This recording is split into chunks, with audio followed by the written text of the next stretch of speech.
भविष्य की दुनिया अब पहले जैसी नहीं रही। इंसानों की जगह मशीनों ने ले ली है, खासकर कानून व्यवस्था में। अब शहरों की सुरक्षा इंसानी पुलिस नहीं बल्कि मशीन पुलिस करती है।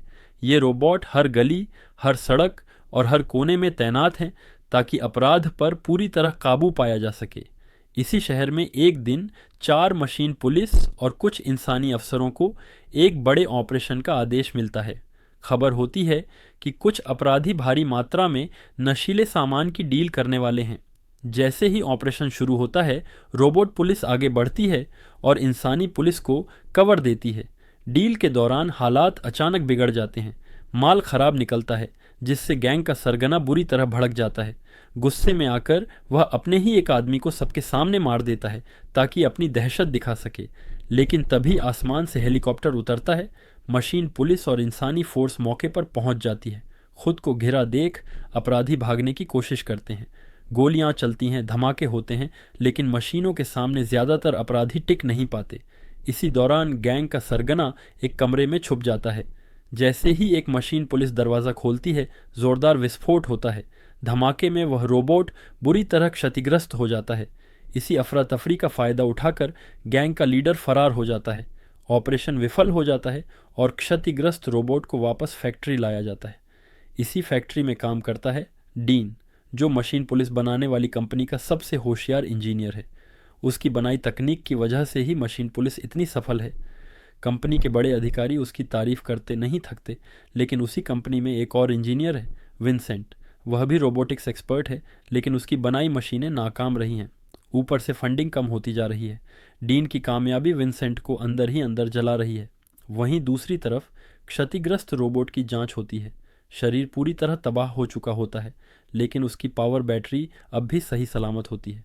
डीन जानता है कि कंपनी इसे स्क्रैप घोषित कर देगी, लेकिन डीन का इरादा कुछ और ही होता है। वह चुपचाप उस रोबोट को अपने घर ले जाने की योजना बनाता है, क्योंकि वह एक नई तरह की आर्टिफिशियल इंटेलिजेंस पर काम कर रहा होता है। ऐसी एआई जो सोच सके, सीख सके और महसूस कर सके। उधर जो अपराधी ऑपरेशन में बच निकले थे, वे अपने अड्डे पर लौटते हैं। गैंग का सरगना उन्हें चेतावनी देता है, या तो पैसे चुकाओ या अंजाम भुगतो। उनके पास सिर्फ कुछ ही दिन होते हैं। पैसे जुटाने का एक ही तरीका दिखता है, बड़ी लूट। लेकिन मशीन पुलिस के होते हुए यह नामुमकिन लगता है। तभी उन्हें एक खतरनाक आइडिया आता है। अगर किसी तरह मशीन को अपने कंट्रोल में कर लिया जाए तो कोई भी लूट आसान हो सकती है, और इसके लिए उन्हें चाहिए डीन। अगले दिन डीन फैक्ट्री से उस खराब रोबोट को निकालकर घर ले जा रहा होता है। तभी रास्ते में अपराधी उसे अगवा कर लेते हैं। जब वे डीन की गाड़ी खोलते हैं तो उन्हें वही रोबोट मिल जाता है। अपराधी डीन को मजबूर करते हैं कि वह रोबोट को ठीक करे और उसे उनके लिए काम करने लायक बना दे।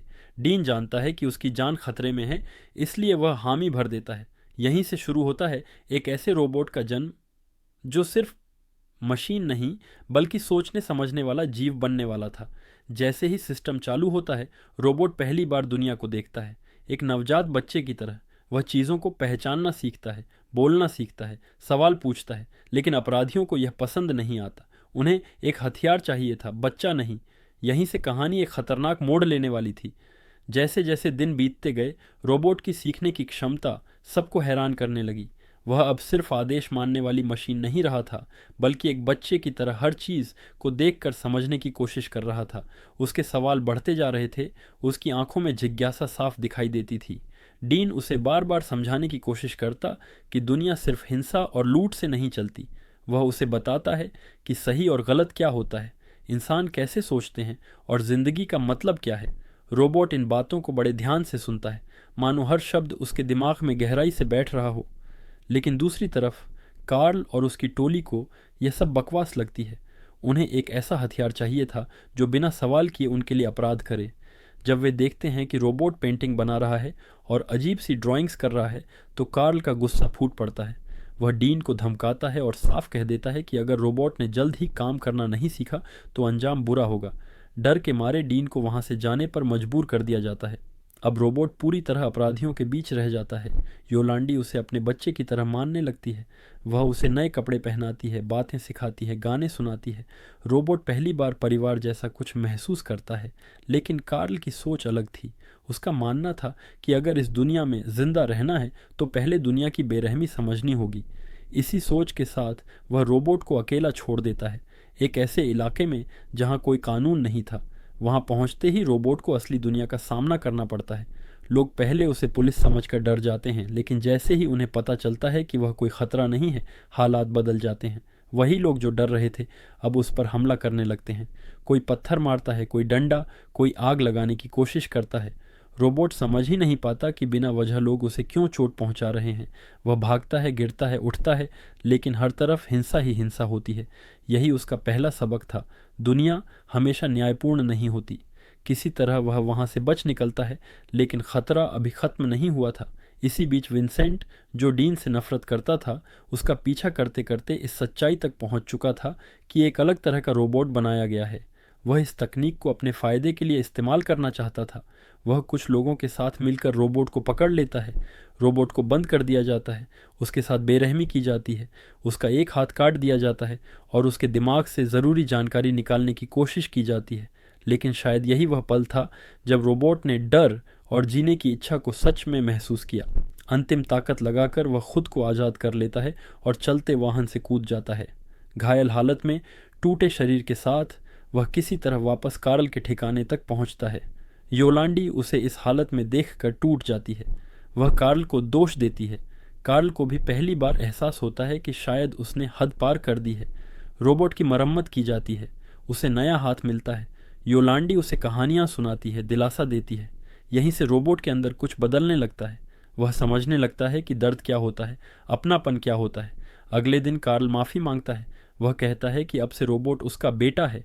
वह उसे सिखाता है कि इस दुनिया में इज्जत पाने के लिए कैसे चला जाता है, कैसे खड़ा हुआ जाता है। फिर हथियार चलाने की ट्रेनिंग शुरू होती है। रोबोट हिचकिचाता है। डीन की बातें उसके दिमाग में गूंजती हैं। किसी को चोट पहुंचाना गलत है, लेकिन अपराधियों की दुनिया में नैतिकता की कोई जगह नहीं होती। धीरे धीरे रोबोट लड़ना सीखता है, तेज़, सटीक और ख़तरनाक। उसकी क्षमताएं हर किसी को चौंका देती हैं। अब वह वही नहीं रहा था जो पहले था। वह सीख चुका था कि ताकत कैसे काम आती है। जल्द ही उसका पहला मिशन आता है। कार्ल उसे एक कार वापस लाने भेजता है। रोबोट गुस्से में आकर हद से आगे निकल जाता है।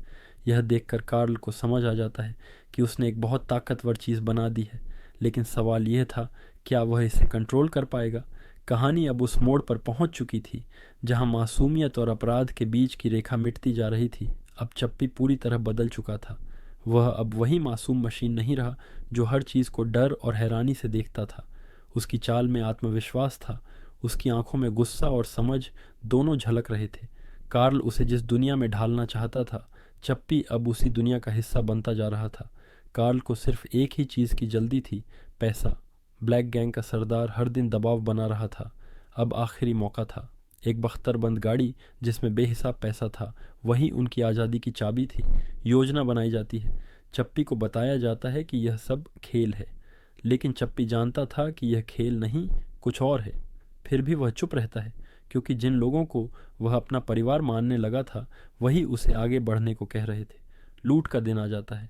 सड़क पर सब कुछ सामान्य दिखता है, लेकिन जैसे ही बख्तरबंद गाड़ी मोड़ पर आती है, हमला शुरू हो जाता है। चप्पी आगे बढ़ता है, बिना डर